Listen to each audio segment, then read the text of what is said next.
Tere tulemast Flora Levadia mängueelsele pressikonverentsile. Tegemist on siis Premium Liiga esimese Tallinna derbiga ja lõpetame ka esimese ringi ehk siis 9. voor.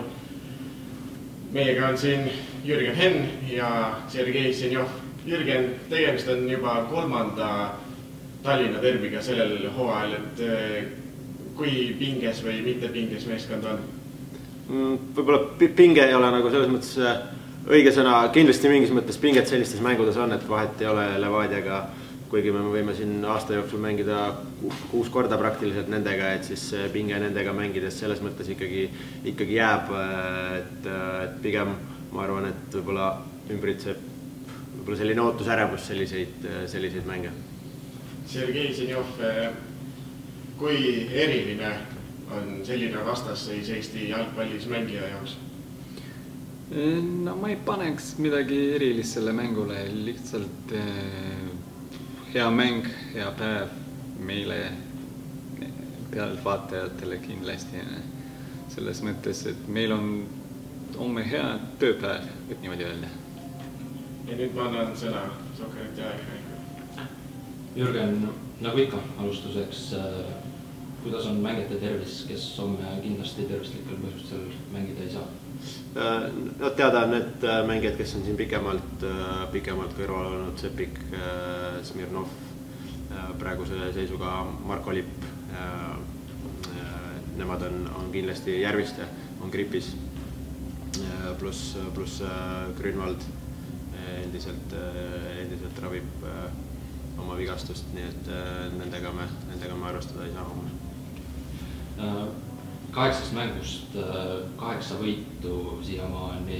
See on kindlasti asi, mis teile rahulolu pakub, aga kui korraks unustada ära need punktid ja võidud, mis on võib-olla sellised asjad, mis sulle sellist head meelt on valmistanud sel hooajal, aga samas ka sellised asjad, mille kallal on väga palju vaja tööd teha?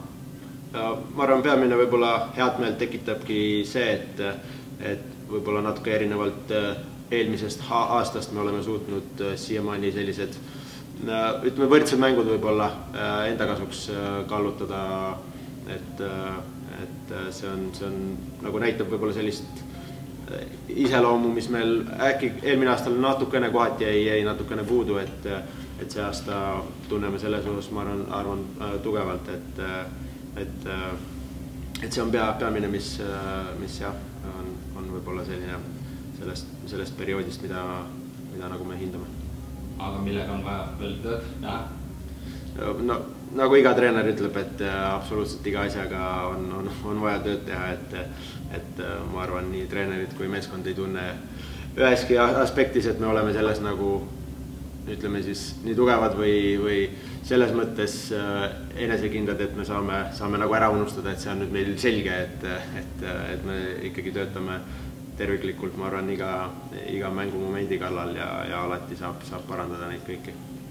Te olete sel hooajal 2 korda juba Levadiaga mänginud ja normaalajal enda seljataguse puhtana hoidnud. Eelmisel hooajal mängisite Levadiaga 5 korda ja oli ainult 1 nullimäng, see oli hooaja esimene omavaheline 0-0. Nüüd juba 2 nullimängu selles mõttes kirjas. Kas te olete kuidagi, kuidas öelda, et Levadia mängu rohkem analüüsinud selles võtmes, et kindlasti taga 0 oleks või kus see selline muutus tuleb, et praegu on õnnestunud need nullimängud teha? Jah, eks loomulikult sellistes suurtes mängudes loevad ka pisikesed detailid, mis tihtipeale siis just, et mäng nagu enda kasuks kallutada või kas väravat lüüa või taga 0 hoida, et need peavad nagu õnnestuma, et ma arvan, et meil ka sellised pisikesed nüansid on õnnestunud enda kasuks pöörata nendes mängudes, et võib-olla need kohad, kus me tunneme, et Levadia on tugev, võib-olla on ka natukene õnne olnud, väravahid on head tööd teinud, et ma arvan, sellist ühte konkreetset asja sellistes mängudes ei ole, et kui sa seda nagu väga hästi teed, et ainult sellest nagu piisab, et loomulikult nendes mängudes loeb nagu esmalt tahe kaitsta väravat ja ma arvan, et see on meil sellel aastal olnud nagu tugev. Sergei, Levadia ja Flora on hooaja jooksul mängivad omavahel väga palju ja tunnevad teineteise tugevusi ja nõrkusi. praktiliselt une pealt. Mis on see asi, mida Flora peab homme väljakul tegema, et see soovitud tulemus kätte saada? No, midagi erilist kindlasti ei pea tegema, nagu lihtsalt mängima oma mängu, anda endast kõik ja kindlasti tulemus tuleb. Jürgen, sama küsimus? Sama vastus.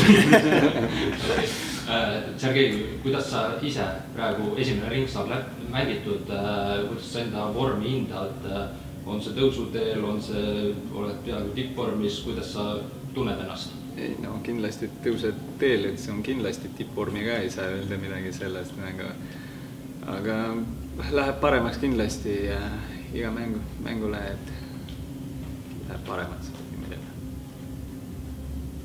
Jürgen, viimane küsimus, kas Viik on rahuldav tulemus?